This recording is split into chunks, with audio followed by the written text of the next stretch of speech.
Welcome back to Murdle Jr. Mysteries. Today's episode, Jake and the case of the unfortunate demise of the preacher. Jake knew there had been a murder at the upscale chapel when he saw the body of the preacher. So now we have 5 suspects in 5 locations. We have Baron Maroon, can't even talk. Baron Maroon, Mrs. Ruby, Captain Slate. Then we have Vice President Mauve, and then there's the Magician, which I forgot this person's name, but I need to type it. But I need to figure out the name of this, how to pronounce that name. Alright, so it turns out to be the Amazing Aurelian. I don't know if that's how you pronounce it, but I'm going to assume that it is.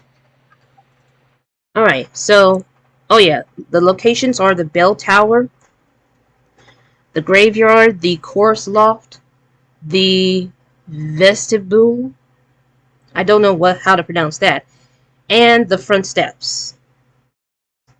Each suspect brought one weapon to one location, but only one was a murderer today. Jake knew to start with the facts.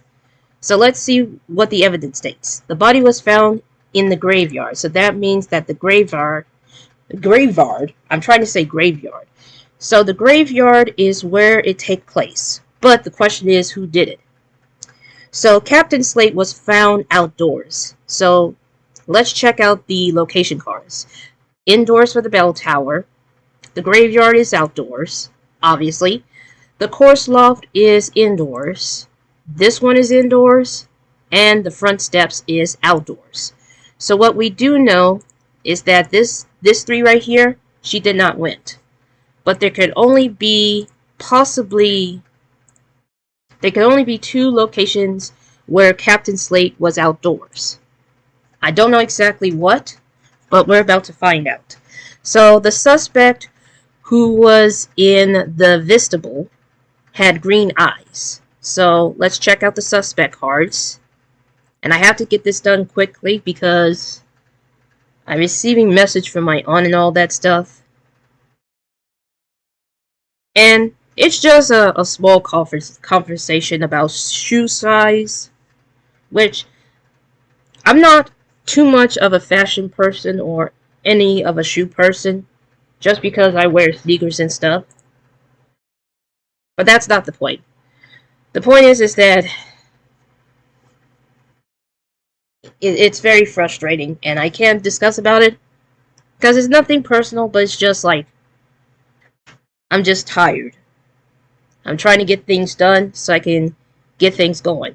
So Mrs. Ruby has green eyes, brown eyes for Captain Slate, green eyes for Amazing Aurelian, brown eyes for the Vice President.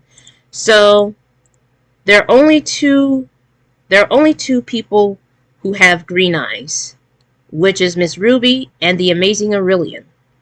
Unfortunately, we don't know exactly which one, and there's no hints. There's no hint button on this Murdle Jr., so we're just going to have to guess. Miss Ruby was seen on the front steps, which I'm assuming is this one right here. So even though she has green eyes, but she was not in this place right here. So that can only mean that the Amazing Aurelian was. Last thing, Vice President Mauve had never been in the bell tower. I'm trying to say tower. Vice President Mauve had never been in the bell tower. So that means she was the vice president wasn't there, which leads to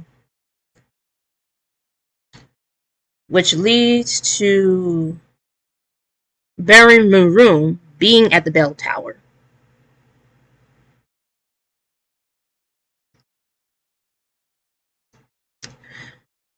So it looks like Captain Slate is found outdoors. So that means Vice President was at the chorus loft. Could it be Captain Slate in the graveyard? Let's find out. Yes, it is. Yes, it is. Because the clue states that Captain Slate was found outdoors. So that's, you know. While Captain Slate protests her innocence, she could not withstand the breathtakingly logical arguments of deductive presented, and she admits she was caught. And that concludes this mystery. It took about 23 minutes, but that's probably because I was trying to figure out the name of the magician character and all that kind of stuff. So that's it for today's Myrtle Jr. mystery. Thanks for watching. Have a wonderful day.